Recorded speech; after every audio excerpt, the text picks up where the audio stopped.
You see, my brothers, you know what I love about the Sahaba? The Sahaba were real people. Many of us, we like to praise the Sahaba so much so, to the point where we start painting this picture like they never did anything wrong. Well, you're very wrong. Sahaba did a lot of things wrong, but that's what was beautiful about them, because they made mistakes. Then the way they dealt with their mistakes is what makes them so special and so unique. My time is short. One particular incident. After one of the battles, there was booty of war, gold, silver, swords, shields, stuff like this. So the Sahaba gathered, there's a lot of it, it's money. So they started sharing their opinions as to how they should distribute this wealth. And please don't listen to the story for the sheer entertainment of it. Live the story, brother. Try to imagine. I'm not sharing with you Walt Disney fairy tales. These are real stories of your fathers. Why? Not to entertain you, but to learn. So the Sahaba, each man gave his opinion. Then Abu Dhar gave his opinion on the matter. For those of you who don't know Abu Dhar is Arab. Yani he makes an Arab feel like he's a non-Arab. You can't be any more Arab than what Abu Dhar was. So Abu Dhar also gave his opinion. Today, mosques. I was in Canada, the brother. Mosques are waiting in courts to deal with the issues. Why? Because, brother, I gave my opinion and this guy disrespected me when we were in the meeting. So now it's me versus him. And mosques are going to war with each other. Why? Who's hit it? Brother, I gave my opinion. What, and he went against me? Doesn't he know who I am? I've been here for 10 years, brother. This guy's only been on the board for 5 years. These are the people that are leading our masajid, mashallah.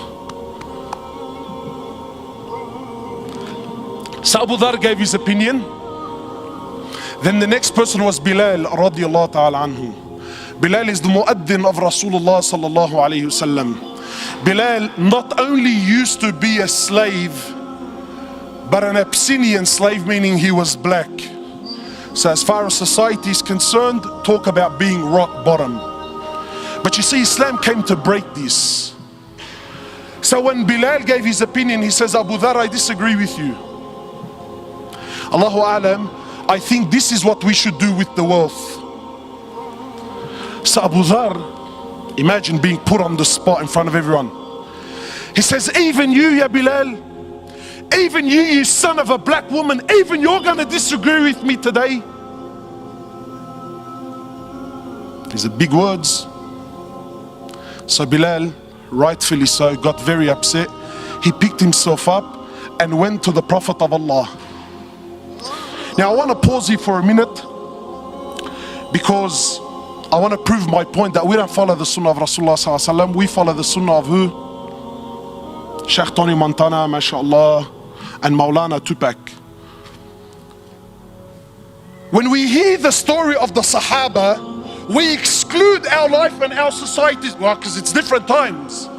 My brothers, I want to ask you sincerely, and I want you to answer sincerely. This act that Bilal did by picking himself up and going to the Prophet of Allah to complain, what is this act called in this day and age that we live in today?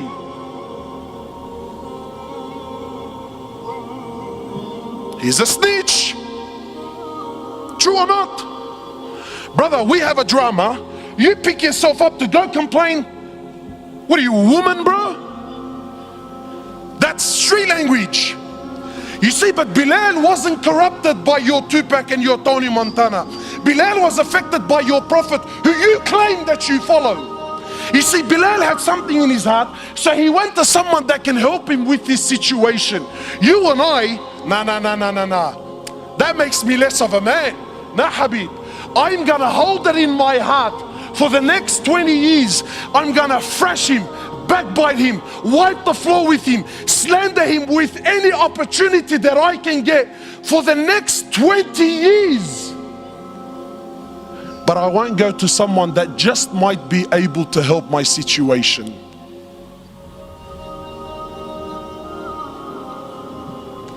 So Bilal goes, He tells the Prophet of Allah. The Prophet of Allah became furious. So the Prophet of Allah, he comes, he goes to where Abu Dharr was, and he grabs Abu Dharr and he grabs Abu Dharr and shakes him and says, Abu Dharr, you are a man that still has jahiliyyah in his heart.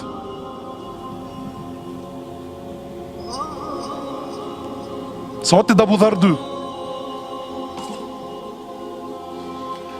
See, let me tell you the difference between a man and a so-called man. A real man is a man when he acknowledges that he really was in the wrong, he admits that he's in the wrong. So Abu Dharr lowers his head. He understands that he hurt his brother. He understands he upset his Prophet. So how did he deal with the situation? Did he stop praying at that masjid so that I don't see Bilal? Because that's how we deal with our issues, isn't it?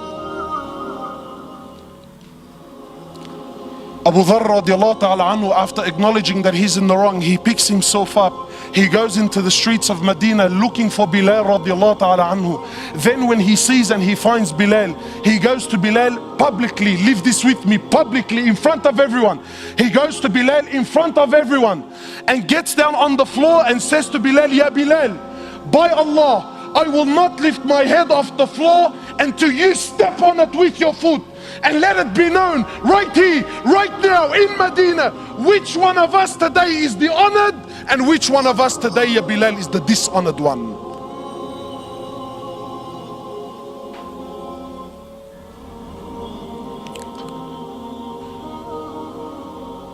So what did Bilal do? What did he do? Wallahi, an opportunity that most of us would love to have with those that hurt us. You see, real forgiveness is to forgive from your heart sincerely, whether you can do something about it or you can't. You see, there are many of us who have issues and dramas with other people, and we paint on the outside that, nah brother, wallahi man, I forgive him for the sake of Allah. You little kazzab, you little spinner. The only reason that you claim that you forgive him is not because you really forgive him.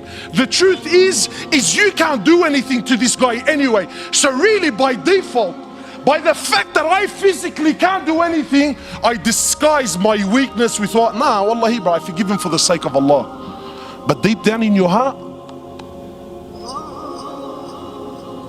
deep down in your heart, if you got the news that a bus hit him, ya bayya, your heart will start to do the dabki, bro.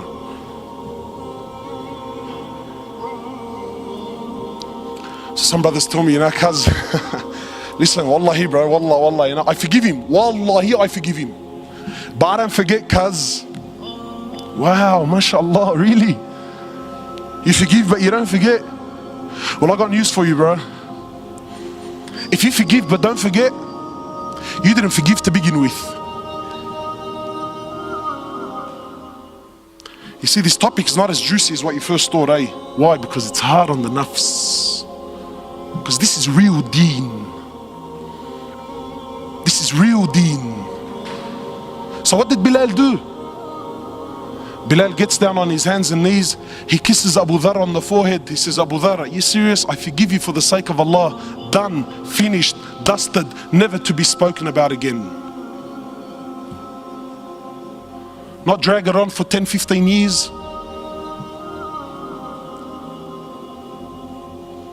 See, we don't have this in our societies anymore, man. Why? Because today weakness is seen as what? Forgiveness is seen as what? But that's weakness, brother. La Habib. That's a real man.